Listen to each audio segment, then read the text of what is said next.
Hi everyone, welcome back to my channel, and if you are new, welcome to the Izzy Budgeting and Coupon Community. My name is Araseli. I appreciate everyone joining me today, where I share my techniques for gaining financial freedom and be debt-free by simply learning how to spend and save money with a purpose and goals in mind.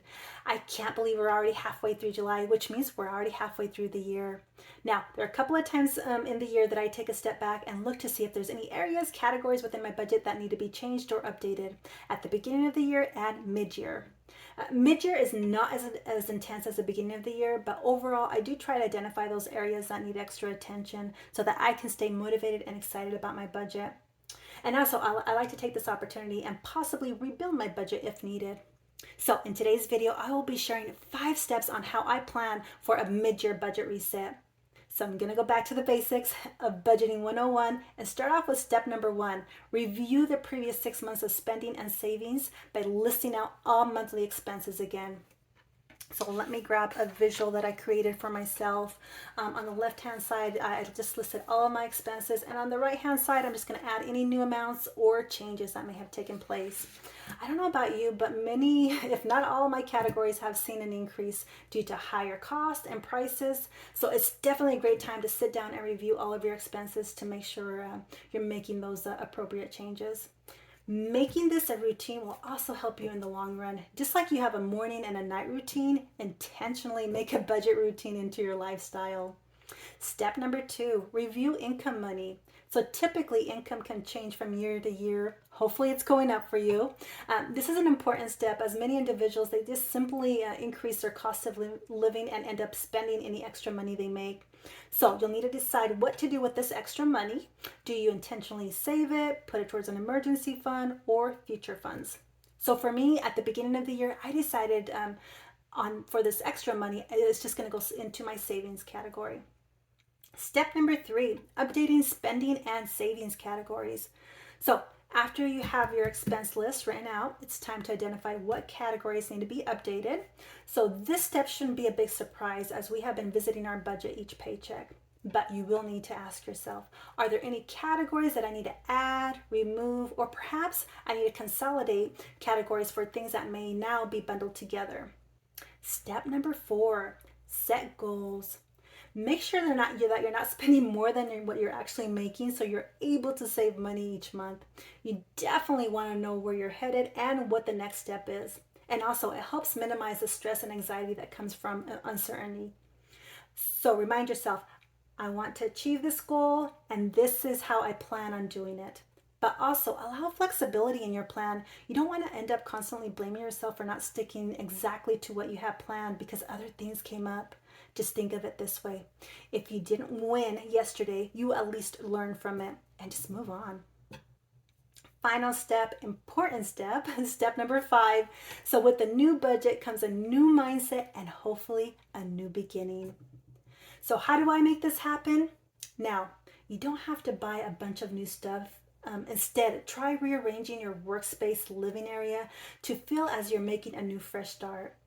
And at the end of the day, I try not to leave dirty dishes in the sink before going to bed. Why? I feel like it just adds to your to-do list for the next day, which probably already feels like you have too much to get done already. And try not to look at your phone first thing in the morning. That sets the mood for the whole day. But if you do, try this. Arrange your apps to reflect positive affirmations. For example, create a folder that can be called I Am Healthy, and add healthy apps to help you encourage you to work on your health or whatever that may look like. And change the background with images to help encourage you and motivate you each and every day.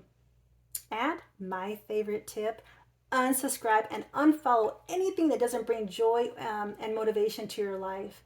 This may include individuals who leave you feeling bad vibes. There's nothing wrong with putting a pause on certain content and individuals in your life. So these are my 5 steps when doing a mid-year budget reset, but feel free to share your ideas on how to plan for a mid-year budget reset for yourself. But stay tuned, Budget with Me is next, and a huge announcement coming up in the video. Now, if you're new to my channel, I budget by paycheck and I utilize the cash envelope method to visually track all of my income to the last dollar. This is how I intentionally spend and save my income money. So let's go ahead and get started with cash envelope stuffing, my second paycheck of July. So we're going to start off with my income category up here. So total income from my paycheck was $1,440. It has been a little busy at work, and I'm grateful that I was able to make a little extra this pay period. And going through my mid-year budget reset, I'm not going to make any adjustments to this category. I'm still going to budget off my previous take-home income amount of $1,250, and then any extra money that's going to go towards my savings category down here. So let's go ahead and start by counting the income money here. Put that aside. Then we have 100, 200, 300, 400, 500, 600, 700, 800. 51, 52, 250 is going to bring it to 1,050. 20, 40, 60, 81, 20, 40, 60, 82, 20, 40, 60, 83. So that's going to bring it to 1,350. 10, 20, 30, 40, 50, 60, 70. 1,420, 5, 10, 15, 20. So that brings it to a total of 1,440. Alrighty, next category is bills. Now this is one category where I did find some areas that needed to be changed through my mid-year budget reset. Specifically under utilities, I did have to increase the amount, but it was expected as we are using extra electricity in the summer months. But overall, no other changes are needed. So let's go ahead and get started with mortgage. It's going to get its usual $375 this pay period. So 1, 2, 3, 50, 75. Utilities, 180. So 100, 20, 40, 60, 80. Next, internet. It's going to get its usual 20. Cell phone, its usual 20. Let's look at TV. Subscription is $10. Under transportation, for car payment, it's going to get its usual 100. And then insurance, for car insurance, 65. So I'm going to do a 50, 65. So that's going to take care of my bills category. And then since it is my second paycheck, what I'll do is I'll add this money to the bills envelope here, and then I'll take it back to the bank and then pay bills online. That aside there. Let's move on to debt category down here.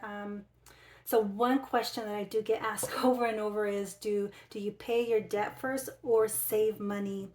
And here's how I try to explain it. This is going to look different to everyone. Why? Mainly because we're all in different stages of our life and we function differently. Ideally, I would recommend starting off with an emergency fund and proceed with paying off debt or saving. I personally do prioritize paying off debt first before saving because there's a sense of financial freedom that comes along with paying off debt that takes a huge weight off your shoulders. But as I was going through my mid-year budget reset, I realized that I want to be able to remove this category, my debt category altogether. So I will continue to make the minimum payment with the first paycheck and then an extra payment with the second paycheck of the month. I found that this plan has been working, and with the set payoff date in mind, I have something to look forward to. Alrighty, so let's get ahead and get started here on loan, personal loan. That's going to get 25. So 25 here. Next is my city credit card. It's going to get an extra payment of $50. And then credit card, my next credit card is my Visa. It's going to get an extra payment of $100. Perfect. So that's going to take care of my debt category here. And then similar to my bills category, I'll put this money in my debt envelope here and then take it back to the bank and pay these bills online.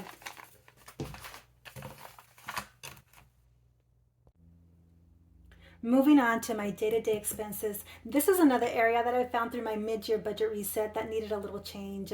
No surprise, under my grocery envelope.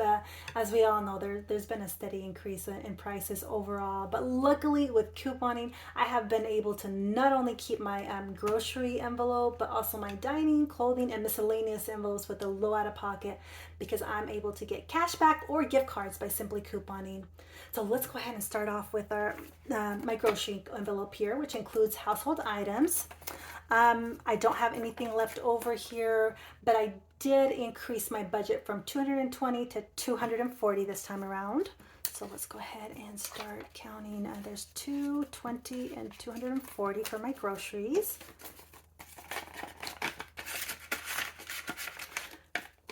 Moving on to dining out.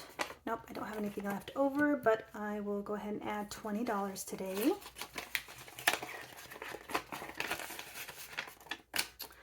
And next is a car. Looks like I have $60. And what I do, I just simply roll over any leftover money I may have from the previous. But this time around, I'm going to go ahead and add $60. Oh goodness, why am I adding it back in? Let's go ahead and add another $60. So that is going to give us 60, 81, 120. That way, any extra money that I do have here, it's going to go towards future car repairs and maintenance. So that takes care of car. Under health, should have 30 in here. And then we're adding $10 today. So that's going to make it $40 under health. So slowly but surely, just by adding something, it does add up. So clothing, looks like I have 30 in here. And I'm going to add another 10 today. So 40 also under clothing. But I really need to probably increase, because back to school shopping needs to happen soon, especially with school next month already. So that takes care of clothing. What do we have next? Out of order. Entertainment. I don't have anything left over, but I'm going to go ahead and just add $10 today.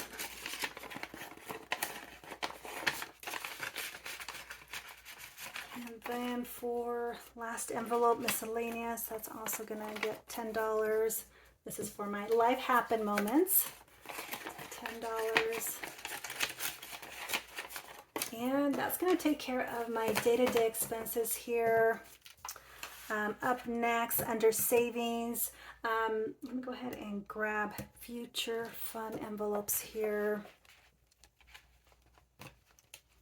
And again, I think what I'll do is I'm just going to end the month by simply allocating the rest of the income money I have left over here to the emergency fund envelope here. So let's see how much we have. So it looks like there's 100, 20, 30, it's 135. And we'll add all together. Go ahead and separate these out.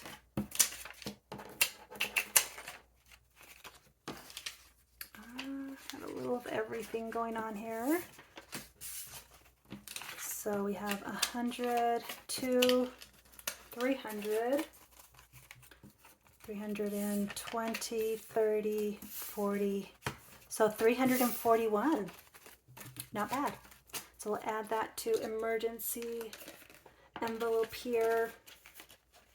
However, I do want to start, restart my savings challenges so that I can start adding money to my other future fund envelopes here that are pretty sad and collecting less. So that will need to happen next time around.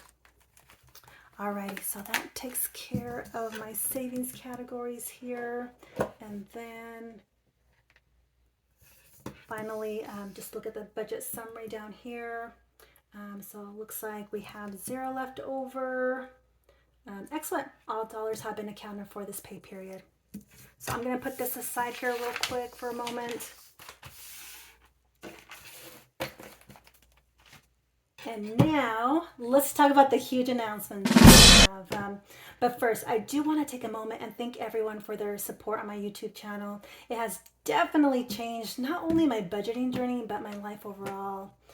With that being said, as I was working on my mid-year budget reset, I was also looking on how I could be able to enhance my channel and hopefully help it grow to its full potential. I did find areas where I could add more videos as it relates to saving challenges and future funds. Also, I recognize that couponing is not available to everyone, but realize there is room for improvement there. Plus, I have seen an increase in questions and interest in couponing, which doesn't surprise me with the increase of prices that we've seen lately. It makes sense that more individuals are starting to look into couponing to help them save money. Or maybe I've sparked an interest in learning how to coupon for them. So, big announcement is I created a separate YouTube channel dedicated only to couponing.